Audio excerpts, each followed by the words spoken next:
Koch Industries, a name you've probably never heard. Yet it's the second largest privately held company in the United States, with annual revenues exceeding $125 billion and assets worth over $100 billion. Larger than Facebook, larger than Boeing, larger than Coca-Cola.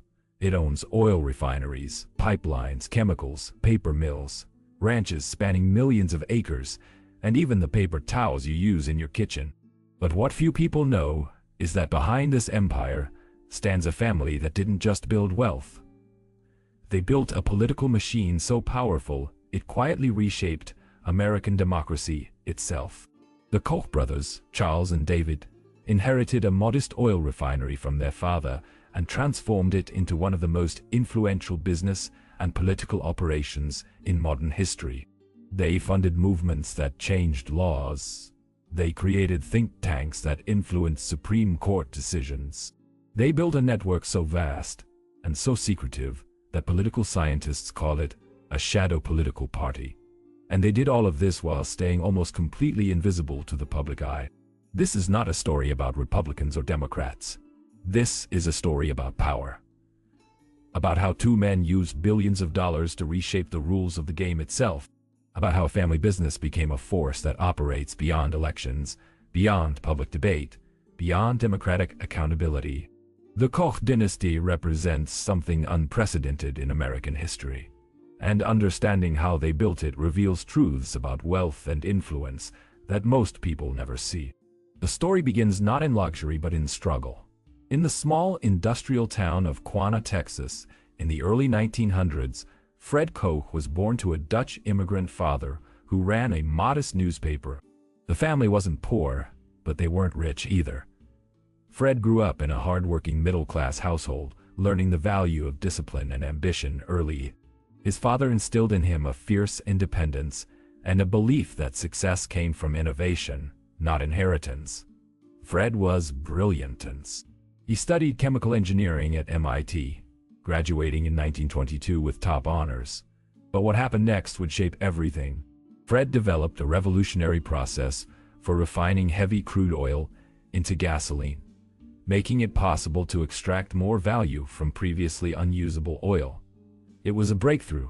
The major oil companies immediately recognized its potential, but instead of rewarding him, they sued him repeatedly. For years, the lawsuits were relentless. Major corporations with vast legal budgets dragged Fred through court, trying to bury his patents under legal fees and procedural delays. They claimed his process violated their intellectual property.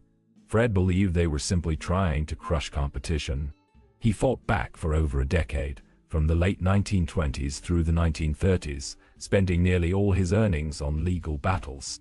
The experience left him deeply distrustful of government regulation and large corporate monopolies. It also made him paranoid about competition and control. Unable to operate freely in the United States, Fred took his technology abroad. In 1929, he traveled to the Soviet Union. Joseph Stalin's government was desperate to industrialize and needed expertise in oil refining.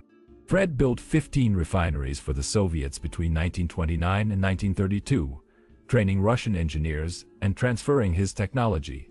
He made substantial money from these contracts, but he also witnessed the brutality of Stalin's regime up close. The purges, the forced labor, the total control of the state over individual lives. The experience horrified him and turned him into a fierce anti-communist for the rest of his life. Fred returned to the United States in the mid-1930s with capital and a hardened worldview. In 1940, he co-founded Wood River Oil and Refining Company in Kansas, which would later become Koch Industries. He built the company methodically, reinvesting profits into infrastructure, acquiring assets during economic downturns, and avoiding debt whenever possible. By the 1950s, Fred had built a profitable mid-sized oil refining business. It wasn't massive, but it was stable, efficient, and entirely under his control. Fred married Mary Robinson in 1932, and they had 4 sons: Frederick, Charles, and twins David and William, born in 1940. Fred raised his boys with the same harsh discipline he had learned. He believed in toughness, competition, and self-reliance. He sent his sons to military-style boarding schools. He pitted them against each other in contests. He withheld affection and demanded excellence. The message was clear. Weakness was unacceptable. Sentiment was for fools. Only the strong survive. Charles, the second son, absorbed this philosophy completely. Born in 1935, he was intellectually gifted, disciplined, and obsessed with systems and efficiency. He studied engineering at MIT, like his father, and then earned master's degrees in nuclear and chemical engineering. But Charles wasn't just interested in engineering. He was interested in ideas. In the late 1950s and early 1960s, he discovered the writings of libertarian economists like Friedrich Hayek and Ludwig von Mises. He read Ayn Rand's. He became convinced that government intervention in markets was not just inefficient but morally wrong. Free markets, in his view, were the only path to prosperity and freedom. In 1961, Fred suffered a heart attack. He began stepping back from daily operations. Charles, then just 26 years old, was brought in to run the business. Fred officially retired in 1966, and Charles became the head of what was now called Koch Industries.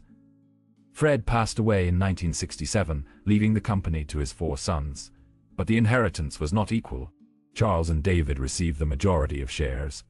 Frederick and William received smaller stakes. This imbalance would later ignite one of the most bitter family wars in American business history. Under Charles's leadership, the company transformed. He applied a management philosophy he called market-based management, which treated every division of the company as if it operated in a free market, rewarding efficiency and punishing waste. It was a radical approach for a private company. Managers were given extraordinary autonomy, but were held accountable through strict performance metrics. The philosophy worked. Koch Industries expanded aggressively throughout the 1970s and 1980s, acquiring pipelines, refineries, chemical plants, and commodity trading operations. But Charles wasn't just building a business. He was building something else. In 1974, he co-founded the Cato Institute, a libertarian think tank based in Washington, D.C. The mission was to promote free market policies, limited government, and deregulation. Around the same time, Charles began funding academic programs at universities, sponsoring research that aligned with his libertarian worldview. He donated to candidates who supported deregulation. He quietly built a network of intellectuals, economists, and politicians who shared his vision of a radically smaller government. David Koch, Charles's younger twin, joined the business in 1970 after earning degrees in chemical engineering at MIT. David was different from Charles. Where Charles was serious and ideological, David was more personable, interested in social status, and comfortable in elite circles. But the two brothers shared a vision. They believed that government regulation was strangling American business, and that the country needed a philosophical revolution. In 1980, David Koch ran for vice president on the Libertarian Party ticket. The platform was extreme even by libertarian standards.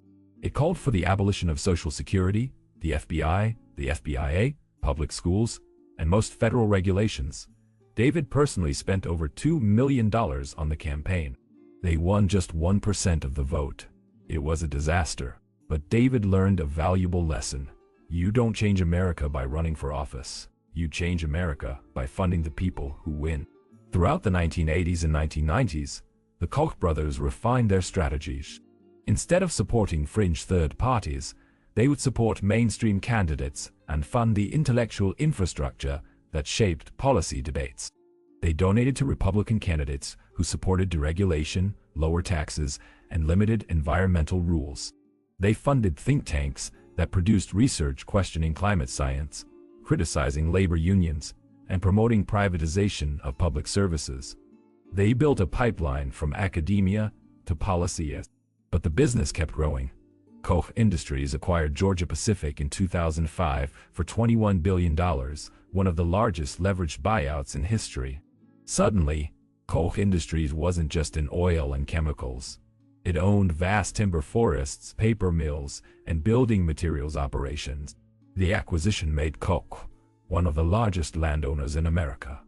By 2010, annual revenues exceeded $100 billion. The company was now a true industrial giant, touching nearly every aspect of the American economy. Then came the 2008 financial crisis. The crisis created an opening. The Obama administration proposed new financial regulations, environmental rules, and healthcare reform. For Charles and David Koch, this was an existential threat. They believed the country was moving toward European-style social democracy. They decided to fight back with everything they had. In 2009, Charles and David Koch began organizing what would become one of the most powerful political networks in American history. They hosted twice-yearly private seminars in luxury resorts, inviting other billionaires and wealthy donors. These seminars were secret, invitation-only gatherings where like-minded donors discussed strategy, coordinated funding, and planned campaigns. The network came to be known as the Koch Network. It operated entirely outside the traditional political party structure. Through this network, the Koch brothers and their allies poured hundreds of millions of dollars into political organizations. They funded Americans for Prosperity, a grassroots advocacy group that organized rallies and lobbied against healthcare reform. They funded think tanks like the Heritage Foundation and the American Legislative Exchange Council, which drafted model legislation for state lawmakers. They funded legal organizations that challenged environmental regulations in court. They funded academic programs that trained young libertarian intellectuals. It was a coordinated, multi-layered strategy that operated at every level of government. The strategy worked. By 2010, the Tea Party movement had reshaped American politics. While many grassroots activists genuinely believed they were part of a spontaneous uprising, investigation by journalists later revealed significant Koch funding behind key Tea Party organizations. Americans for Prosperity organized many of the rallies. Koch-funded groups provided talking points, transportation, and media training. The movement successfully blocked many of Obama's legislative priorities and helped Republicans win control of the House of Representatives in the 2010 midterm elections. But beneath this success, cracks were forming in the family itself. Charles and David's younger brother William had long felt excluded from the business. He believed he deserved a larger share of the inheritance. In 1980, he and Frederick challenged Charles and David in court, accusing them of cheating them out of their rightful ownership. The lawsuit lasted nearly 2 decades. It was vicious. Family members stopped speaking. Private investigators were hired. Allegations of misconduct flew in both directions. Finally, in 1998 and 2001, the cases were settled. William and Frederick received financial compensation but were permanently expelled from the company. The family was irreparably broken. David Koch, despite his wealth and power, faced his own tragedies. In 1991, he survived a plane crash that killed 34 people. He walked away with minor injuries, but the experience changed him. He became more philanthropic, donating hundreds of millions to medical research, hospitals, and cultural institutions like the Metropolitan Museum of Art and Lincoln Center. He wanted to be remembered for more than politics, but his political activities continued. He remained one of the most prolific donors in American history. Then in 2019, David Koch died at age 79 after a long battle with prostate cancer. His death marked the end of an era. Charles, now in his 80s, remained at the helm of Koch Industries. But the political landscape had shifted. Donald Trump's presidency represented a form of populism that didn't align neatly with the Koch's libertarian ideology. Charles began to publicly distance himself from partisan politics, calling for more civility and cooperation. Some saw this as genuine evolution. Others saw it as strategic rebranding. By 2020, Koch Industries employed over 120,000 people worldwide, with operations in nearly 70 countries. Annual revenues exceeded $115 billion. The company remained entirely private, owned primarily by Charles Koch and a trust controlled by the family. Unlike public corporations, Koch Industries disclosed almost nothing about its finances, operations, or strategy. It operated in near total secrecy. The political network Charles built continued operating even after David's death. Between 2010 and 2020, the Koch network and its affiliated organizations spent an estimated $1.5 billion on political activities. This included direct campaign contributions, issue advocacy, think tank funding, and academic programs.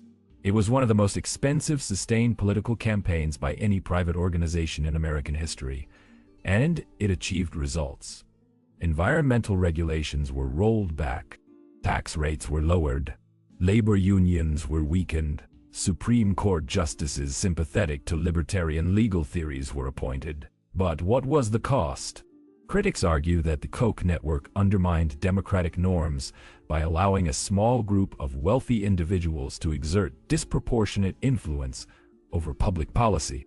They point to Koch-funded campaigns that spread misinformation about climate science, blocked healthcare reform, and weakened worker protections. They argue that Koch Industries itself benefited financially from deregulation, creating a conflict of interest that was never disclosed to the public.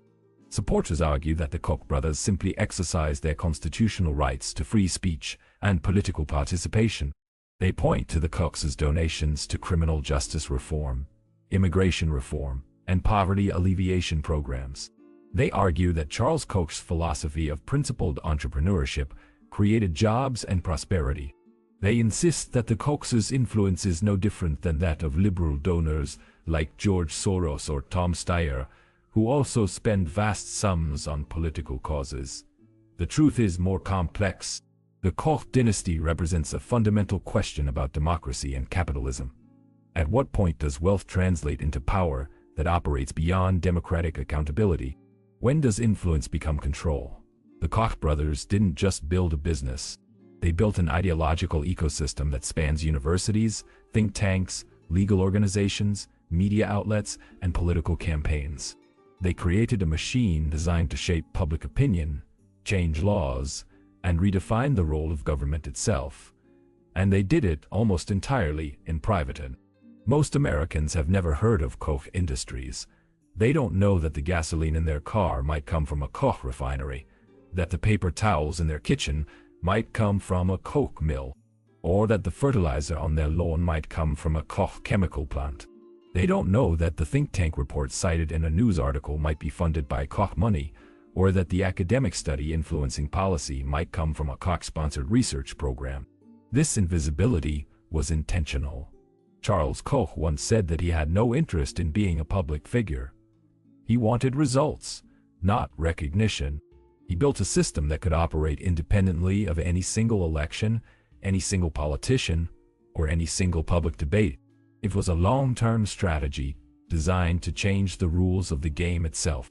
Today, Charles Koch remains one of the wealthiest individuals in the world, with a net worth estimated at over $60 billion. He still controls Koch Industries, now in his late 80s, and shows no signs of stepping down. The political network continues operating, though it has shifted focus somewhat, emphasizing bipartisan issues like criminal justice reform and poverty alleviation. Whether this represents genuine ideological evolution or simply strategic adaptation remains unclear. The Koch family legacy is complex and contradictory. They built one of America's most successful private companies through discipline, innovation, and strategic acquisitions. They created tens of thousands of jobs and generated enormous wealth. They also funded research, cultural institutions, and charitable causes. But they also built a political machine that operated in the shadows, reshaped American policy debates, and concentrated power in ways that many believe undermine democratic principles. The Koch dynasty reveals uncomfortable truths about modern capitalism. It shows that, in a system where money translates directly into political influence, a small number of individuals can reshape society according to their private vision. It shows that wealth can buy not just luxury but power, not just comfort but control. And it shows that this power can operate almost entirely beyond public scrutiny, shaping laws and policies that affect millions of people who never even know it's happening. Now tell me, did you know about the Koch family and their influence? What do you think about the role of private wealth in shaping public policy? Leave your thoughts in the comments below, And don't forget to suggest other topics you'd like us to explore. Hit that like button and subscribe to the channel to support our work uncovering the stories behind the world's most powerful dynasties.